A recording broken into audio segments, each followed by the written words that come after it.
శ్రీ గురుభ్యో నమః.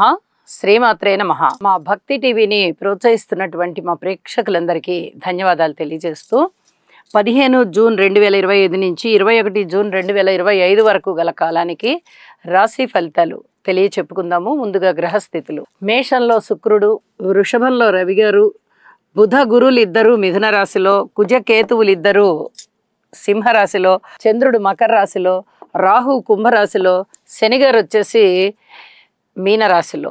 గ్రహస్థితులు ఇలా ఉంటూ ఉండగా వారాంతానికి వెళ్ళేటప్పటికీ చంద్రుని యొక్క స్థితి మేష రాశిలో శుక్రాచార్యుల వారితో కలిసి సంచారం చేస్తూ ఉన్నది. అలాగే రవి గారు వచ్చేసి మిథున రాశిలోకి వచ్చి ఉన్నారు. ఈ రెండు గ్రహాల యొక్క స్థితులు మారి ఉన్నాయి. ఇక సంయోగాల ఫలితాలు, బుధ గురుల యొక్క స్థితి చాలా అద్భుతమైన స్థితి. మంచి మేధావితనాన్ని చూపిస్తుంది. చక్కటి తెలివితేటలు, కార్యనిర్వహణ సామర్థ్యము, అలాగే విద్య పట్ల మంచి అవగాహన, ప్రవర్తన చాలా బాగుండడము, నీతి నియమాలు, వ్యాపార వ్యవహార రంగాలలో ఉన్న వారికి చాలా అద్భుతమైనటువంటి మెయింటెనెన్స్ అంటాం కదా, అలాంటి మంచి స్థితి ఉండే విధంగా ఉన్నది. ఇక కుజ కేతువుల యొక్క స్థితి ఆధ్యాత్మిక చింతనని చూపిస్తూ సర్పదోషాన్ని కూడా సూచిస్తూ ఉన్నది. ఎందువల్ల అంటే కుజుని యొక్క దృష్టి రాహు మీద ప్రసరిస్తూ ఉంది, దాని రిఫ్లెక్షన్ కేతువు మీద కూడా పడుతూ ఉంది. ఇది సాధారణమైన ఇబ్బందుల్ని సూచిస్తూ ఉంటుంది, సర్పదోషం. అలాగే కుజుని యొక్క 8వ దృష్టి శనిగారి మీద పడుతూ కొన్ని రకాలైనటువంటి రోడ్డు ప్రమాదాలు, హృద్రోగాలు, అలాగే మానసిక వేదన, అలాగే ఈ రక్తస్రావాలు, కంతులు, వ్రణాలు, ఇలాంటి వాటి మీద ప్రభావాన్ని చూపిస్తూ ఉంటుంది. అలాగే ఆపరేషన్స్ జరగడానికి కూడా అవకాశాలు ఉంటాయి. ఎవరి జన్మజాతకంలో అయితే మళ్ళీ ఇలాంటి గ్రహ దృష్టులు ఉంటాయో వారికి కొంత ఇబ్బందికరమైనటువంటి పరిస్థితి కనిపిస్తోంది. ఇక శనిగారి యొక్క దృష్టి 3వ దృష్టి రవి మీద పడుతూ ఆర్థికపరమైనటువంటి చికాకులు, ఆరోగ్యపరమైనటువంటి చికాకులు కనిపిస్తూ ఉన్నాయి.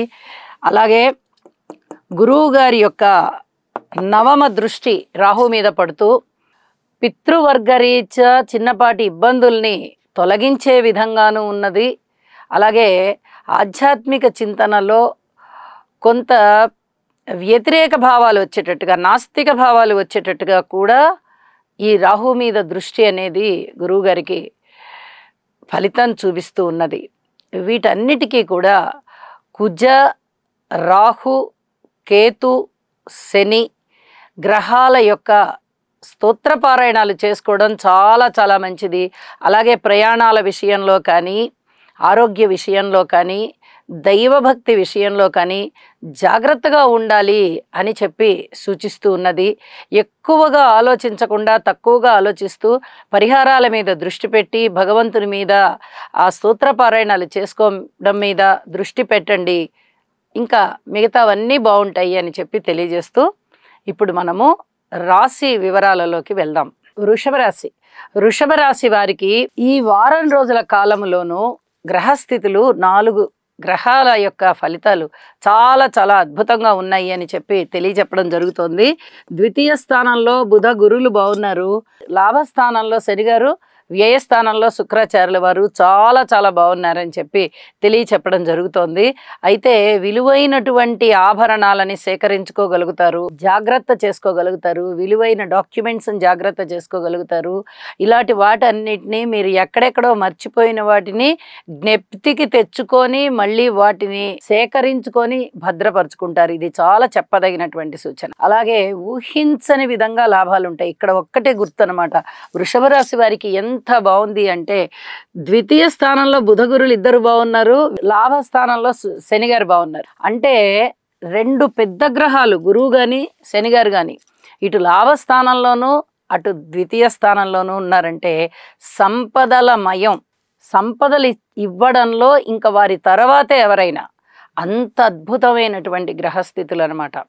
అలాగే మంచి భాషా జ్ఞానం పెరుగుతుంది.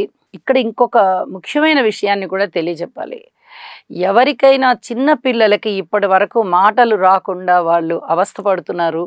2 సంవత్సరాలు అవుతోందండి, మా పిల్లలకి ఇంకా మాటలు రావట్లేదు అని కొంతమంది బాధపడుతూ ఉంటారు. అలాంటి వాళ్ళకి ఈ దశలో తప్పనిసరిగా మాటలొస్తాయి.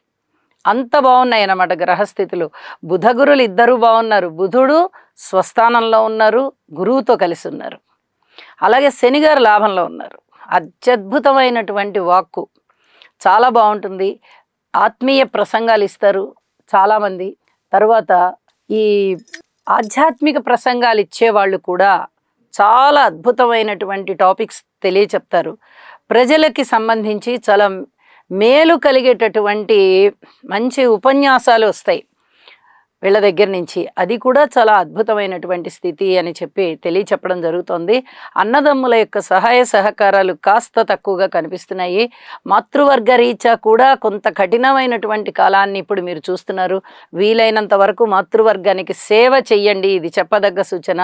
విద్యార్థుల విషయంలో ఇంకా కొంచెం వీరి అభ్యాసాన్ని కఠినతరం చేయాల్సిన పరిస్థితి కనిపిస్తోంది. అలాగే వ్యవసాయదారులకి చాలా చాలా బాగుంది. వీరు భూమికి సంబంధించి ఏ పనులు ప్రారంభించినా కూడా, లేదా ఏ పథకాలు ఏ ప్రణాళికలు సిద్ధం చేసుకున్నా కూడా చాలా ఉత్సాహజనితంగా ఉంటుంది అని చెప్పి మీకు తెలియచేస్తూ ఉన్నాను. సంతాన రీత్యా చాలా బాగుంది. సంతానంలో ఒకరికి ఆదాయం పెరిగేటటువంటి పరిస్థితి కనిపిస్తుంది. అలాగే ఏదైనా ఆదాయం ఇతరత్ర పెరిగేది ఉంటే ఆదాయం పెరుగుతూ ఖర్చులు కూడా పెరుగుతున్నాయి. అలాంటి పరిస్థితి కనిపిస్తోంది. ఆరోగ్యం కూడా బాగుంది. ఇక ఏదైనా దూర ప్రాంత ప్రయాణాలకు వస్తే ప్రయాణాలన్నీ విజయవంతం అవుతాయి. ఇది చెప్పదగినటువంటి సూచనగా తెలియజేస్తున్నాను. ఉద్యోగ జీవితంలో తృప్తి ఉంటుంది. సంతృప్తిగా ఉన్నాం మనం, ఈ మాత్రం ఇలా ఉంటే చాలే కొన్నాళ్ళ వరకు అని అనుకుంటారు. ఊహించని విధంగా లాభాలు వస్తాయి. ఎన్నో విధాలుగా కార్మికులు, కర్షకులు, నేత పనివారు, చేతి వృత్తుల వారు ఇత్యాది వారికి కూడా కాస్త సంతృప్తి కనిపిస్తూ ఉన్నది అని చెప్పి చెప్తూ ఉన్నాను.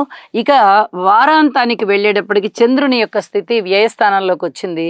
ఇది కొంచెం మానసికమైన ఒత్తిడిని సూచిస్తూ ఉంటుంది.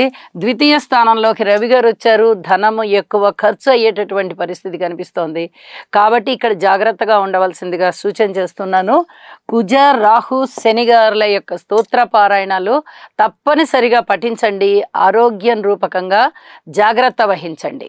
శుభం. శని గ్రహం యొక్క అనుకూలత కొరకు నీలాంజన సమాభాసం రవిపుత్రం యమాగ్రజం ఛాయామార్తాండ సంభూతం తం నమామి శనైశ్చరం. ఓం క్రాం క్రీం క్రౌం సహ శనయే నమః.